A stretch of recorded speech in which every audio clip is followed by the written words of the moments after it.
todos muito bem-vindos a mais um vídeo do meu canal e hoje nós vamos falar sobre as leituras do mês de março. E o que eu posso contar pra vocês de março é que foi um mês muito atípico de leituras pra mim, porque as minhas leituras eu fiz basicamente todas bem no início do mês e depois eu não li mais nada. Ai, você não terminou um livro? Não, gente, eu basicamente não li mais. Eu peguei um livro de história que eu comecei bem no finalzinho do mês, mas eu acho que eu li o quê?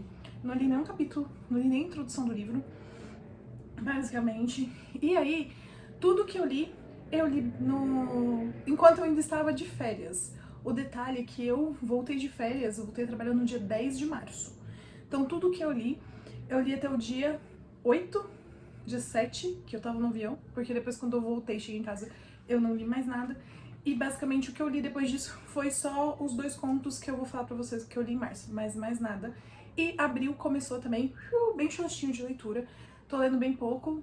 Muito disso é porque é muito engraçada a vida, não sei se vocês são assim, vamos devagar junto comigo, mas muda a minha rotina, mesmo que seja pouco, já me afeta muita coisa. Por exemplo, eu mudei de horário de trabalho de novo, eu já trabalhava nesse horário, que é o chamado horário comercial, né? Então das 8 às 6, trabalhava nesse horário. Aí eu mudei pro horário que eu trabalhava das 7 às 4. E agora eu voltei de novo para das 8 às 6. Pra mim, ir pra academia acaba sendo mais fácil, porque eu acordo cedo e vou e tudo mais, mas com relação às outras coisas, eu ainda tô mesmo que antes, trabalhando das 7 às 4, eu não saísse sempre às 4, mas agora, mesmo trabalhando das 8 às 6, eu tô estendendo também um pouco mais, porque eu mudei a sub-área em que eu trabalho, e isso me afetou também, então acabo que eu tô estendendo, tô ficando até mais tarde, e resultados, afetou diretamente as minhas leituras, e por incrível que pareça, nos últimos tempos também, eu não tô assistindo, eu tô assistindo muito YouTube e ouvindo algumas coisas, mas não tenho também assistido filmes e séries. Mas tem um monte de coisa de março, que eu assisti um monte de coisa de março. O vídeo de filmes e séries vai ser imenso. Mas, por incrível que pareça, apesar de eu ter lido basicamente 10 dias do mês de março, eu li muita coisa. Porque quem me acompanha nas redes sociais sabe que eu vivi um momento aí meio emocionante, que eu fui pega por essa recente guerra, né, Irã, Israel e Estados Unidos. Eu estava no Emirados Árabes quando essa guerra começou e eu meio que fiquei lá até eu conseguir sair de lá. E aí não tinha muita coisa pra fazer, então eu li nesse período, né, não tinha muito que eu pudesse fazer, né, eu tinha que ficar quietinha e voltar pra casa. Então basicamente foi isso que eu fiz, fiquei quietinha, li nesse tempo que eu ficava quietinha pra conseguir, né, pra depois conseguir voltar pra casa. Então, é isso, gente. Vamos lá, que eu já divaguei, sei lá quantos minutos falando com vocês. Mas é legal. Acho que a gente, aqui no YouTube, a gente não tem feito muito isso, né? Essa coisa mais intimista da gente conversar. A gente chega aqui e fala sobre os livros, sobre as séries, sobre os casos criminais que eu trago, mas a gente não tem conversado muito, assim, sobre a vida. Eu tô pensando em fazer um vídeo aqui, ó, pra nós aqui do YouTube, contando essa minha experiência, que foi uma experiência diferente de vida, digamos assim. Talvez eu faça. Não estou prometendo, mas talvez eu faça. Mas vamos lá, os lidos do mês de março. E eu vou começar pelos contos, que foi a única coisa que eu li depois do dia 10 de março, que foi um conto chamado O Conto da Corajosa Bradamante e Seu Incrível Cavalo Voador, da Anita Ganelli, não sei direito falar o nome dela. Nesse conto a gente vai ter essa princesa, que é o contrário das outras princesas que ficam ali aguardando ser salvas, etc. Ela é uma grande guerreira. E com isso, ela se apaixona por um outro guerreiro. E a família dela não gostaria que ela se casasse com esse guerreiro. Eles gostariam que ela se casasse com um escolhido dela. Mas, né, ela conseguiu lá fazer uma coisa que ela casou com esse escolhido. Mas, como a vida não é fácil, desafios vieram. Ele foi sequestrado, mas a nossa brava guerreira não deixou pra trás, né? Não foi ela não é salva, é ela quem salva, na verdade. Eu achei bem legal, assim, eu achei, pelo que eu entendi desse livrinho, os contos como escritos como contos de fadas, mas sempre trazendo esse protagonismo pra mulher, e eu acho isso muito legal, e eu acho que é até legal pra jovens, meninas jovens, né, fazendo a leitura e se empoderarem disso também. Depois eu li o incrível Ana da Venga, da Conceição Evaristo, que tá no livro Olhos d'Água.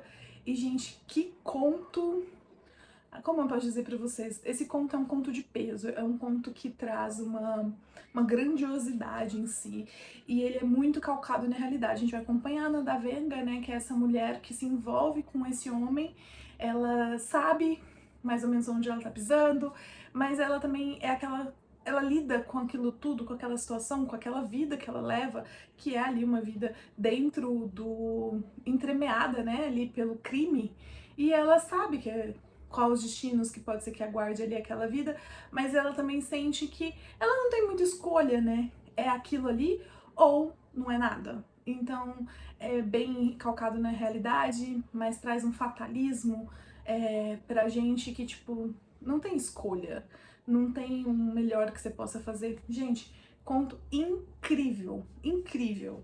Eu, inclusive, gosto mais de Nanda Venga do que do próprio conto Olhos d'Água, que dá nome à coletânea, e recomendo muitíssimo esse conto. Agora vamos aos livrinhos que foram lidos. Eu comecei o mês lendo Icrevos, que é o quarto livro de Filhos do Acordo da Thaís Lopes. Aproveitei que estava lá, né, para tentar correr atrás do prejuízo da Thaís, né, que são... Eu gosto muito da Thaís, que é uma autora nacional, vocês já ouviram falando sobre ela muitas vezes aqui. E eu tenho muitos livros dela para ler. Tanto os livros que ela lançou antes de eu conhecê-la, e eu conheço ela faz tempo. Eu entrei e introduzi a minha leitura de Thaís Lopes com com um acordo, né, com a primeira série, mas ela, na época que eu peguei o lançamento dela, foi do Rio de Sangue e Magia, né, então ela já tinha lançado, já tinha um tempo, mas foi por onde eu me introduzi, foi com o Acordo, né, e por isso que eu gosto muito da nova série do Filhos do Acordo dela, e que eu brinco que é a segunda era, e eu gosto muito, muito mesmo.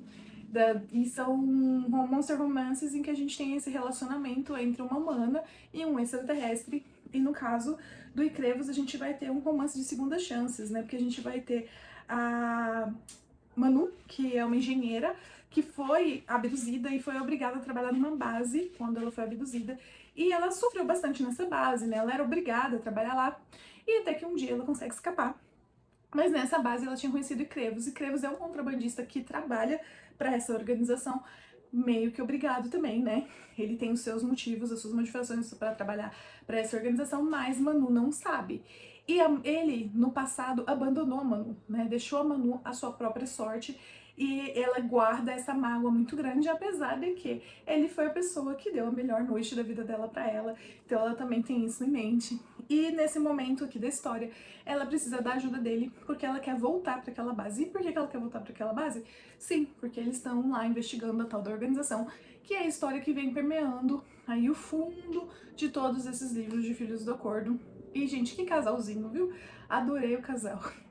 A química deles é, assim, palpável. Manu não deixa as coisas fáceis pra ele, o que eu acho certo, tá? Ele é um cara que esconde muito, né, o que ele vive, o que ele sente, e tem motivos pra isso. Ele esconde por proteção dele e da sua família. E vale muito a pena, eu gostei muito de Crevos, eu gosto muito dessa série e tô gostando muito também do mote que se desenha por trás, né, que é a história da organização e tudo mais.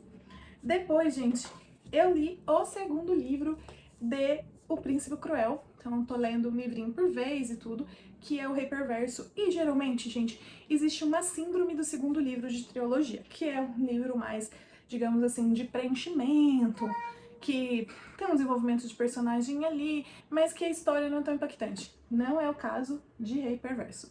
A história desse livro é muito boa, gostei muito, muito, muito da história desse livro. Aqui a gente vai ver ali a Jute conseguiu, né, dar uma enganada no Cardan, e o Cardan tá como rei ali, só que eles têm um acordo. Então ele meio que tem que obedecer ela durante um ano e um dia.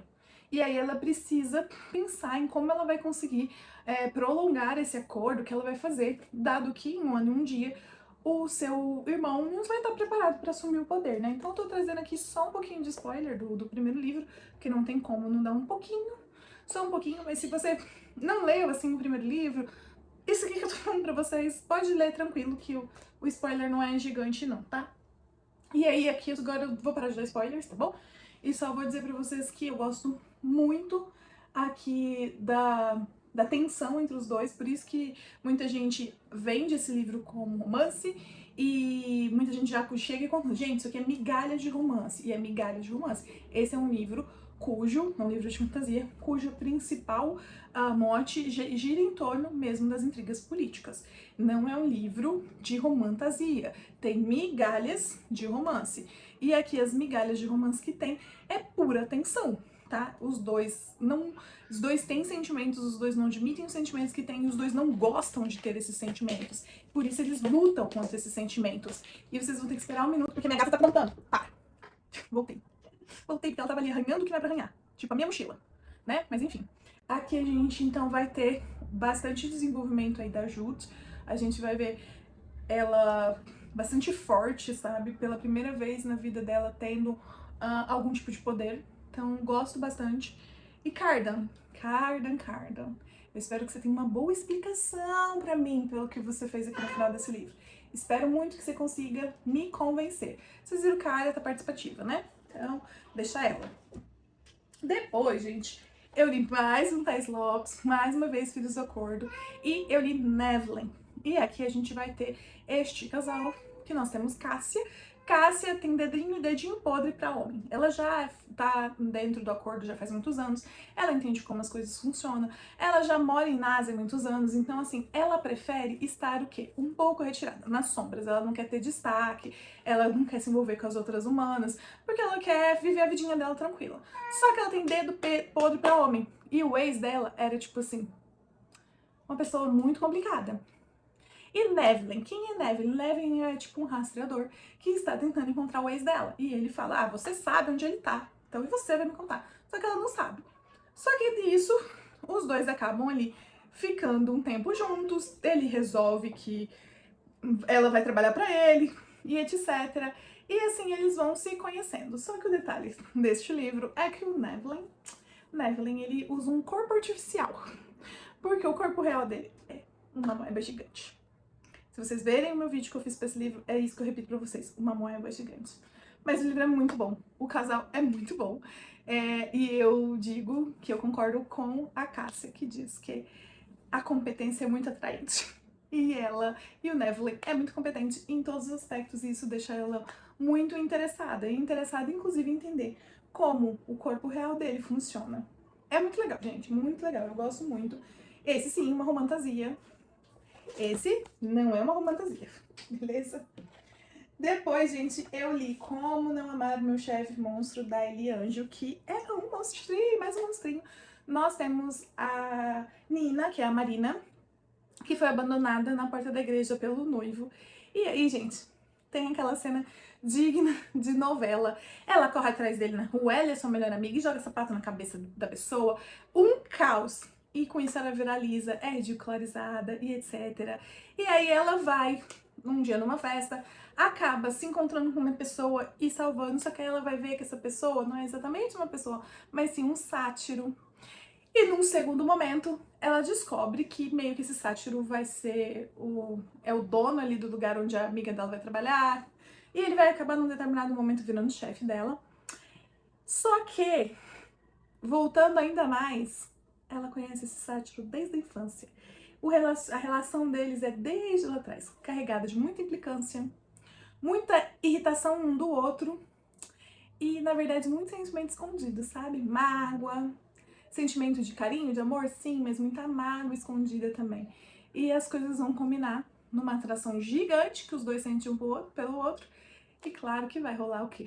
Um ciúme, um homem possessivo e etc, que a gente gosta bastante. Eu achei super divertido. É rapidíssimo, rapidíssimo. A leitura se faz assim, já foi. Mas vale muito a pena. Eu gosto muito da Eli, já li alguns livros dela, já indiquei pra vocês alguns livros dela. E esse é bem legal também. Depois, continuando em Thais Lopes, eu li Caçada pelo Krampus, que é de uma outra série da Thaís, que é da mesmo...